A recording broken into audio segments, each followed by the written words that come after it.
In this Star Wars Outlaws video, I will be interviewing the game's director, Matthias Carlson, as well as Samuel DeVos, who was the lead concept artist. They talk about their experience working on the game,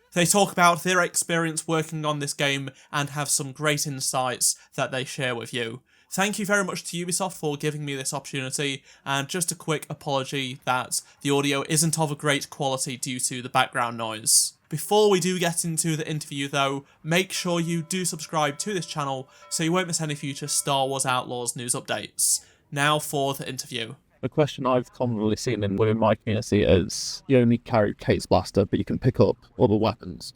Why did you guys decide to do that system? We could go into lengthy discussion about like the design here, but I think a lot of it comes down to the type or the resourceful, scrappy, think of your other feet, adapt and react part of the core gameplay. That's as important, I think, in this game in terms of fantasy and a little bit of a twist to the gameplay experience as you're more proactive thinking, okay, this is how I'm going to approach the situation. We said that your plan not going according to plan is very scoundrel, and we need to make sure that when your plan didn't pan out as you thought, that's just a different kind of fun. It's not a salad. And the ability to send Nix to grab a weapon, to be able to deal with a number of enemies that you otherwise would have. At the end of the day, he relies on yourself, your blaster, which is very modular. I think you got a taste of it. Yeah. But it will go and you'll be able to further manipulate it in fire mode to be to your liking. Do you have any other personal favourite blasters of the ones that you can pick up?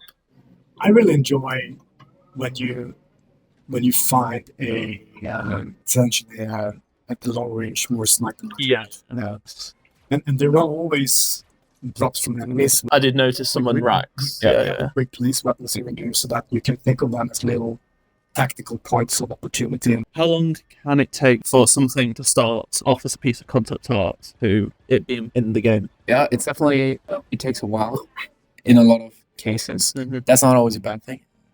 It's a very, the quality bar is quite high with Massive Entertainment and with Lucasfilm Games. So along every step of the process, we try to make sure that the intention is still there. When you're making concept art, of cases, it's not just a visual, but it's also you're including references to then hand it off to other teams. For example, you might paint something that looks like a certain material, but the next artist might take advantage of additional reference images of how that material reacts to different lighting, etc. And it really is the same for characters, for assets like a simple chair or lamp, as it is with full-fledged environments. But of course, a simple asset like a trash can will go through a shorter iteration process than a full environment, because for a full environment you also have to request the characters that will be in it, the trash cans that will be in it, etc. So, do you have a personal favorite piece of concept art out of the ones that have been publicly released? It's the one that's above the bar here. Got it. Yeah. It's a really beautiful one. It's super wide. Yeah. It didn't always used to be that wide, and now seeing it being expanded, it's really cool to see, and it looks awesome. What was the most fulfilling part when working on this game for both of you? Stick to just one thing.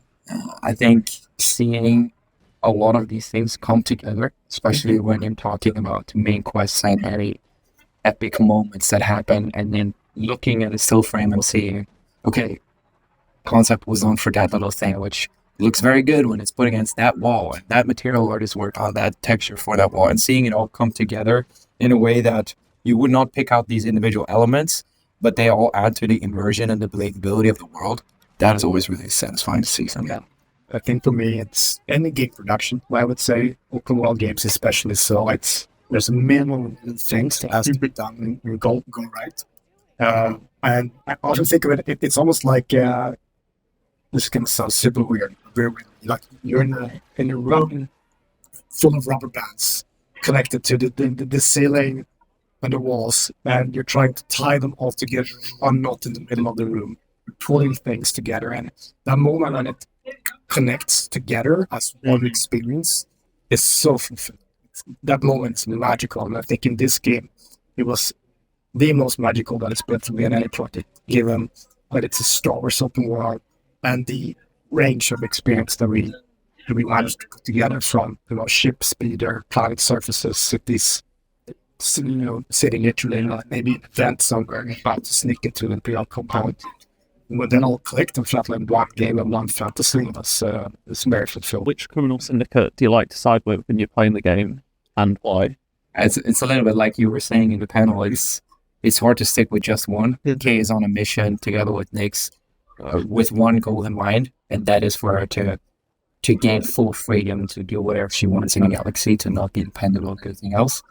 And for that, you will need to make decisions that you will not be able to stick with just one criminal syndicate the whole time. But I think it is quite interesting to see when you play the game many times that those different decisions they really impact your experience. So it's for us also quite refreshing to go for what we usually don't go for when you're choosing which criminal syndicate to side on. So it's definitely a refreshing game. I mean, as far as criminal syndicates in general goes, it's because the Ashiga clan is one that was designed from the ground up by Mesa Entertainment in collaboration with Slow Games, and they are such an interesting species. The Manito, they've been around on Kijimi for so long, and their design was really interesting to work on, to base it on some of the same inspirations that George Lucas had. Kijimi, you will see in the architecture, is inspired quite heavily from Southeast Asian architecture. There is this classic 60s, 70s samurai movies, which are a big inspiration for the visual of the characters. So if I would have to pick one favorite, I think I'd go with this. As the game director, what is your absolute personal favourite part of the entire game? Oh, that's so hard. I often bring it back to that seamless range of experience from ship speeder, planet surface, space, cities, etc.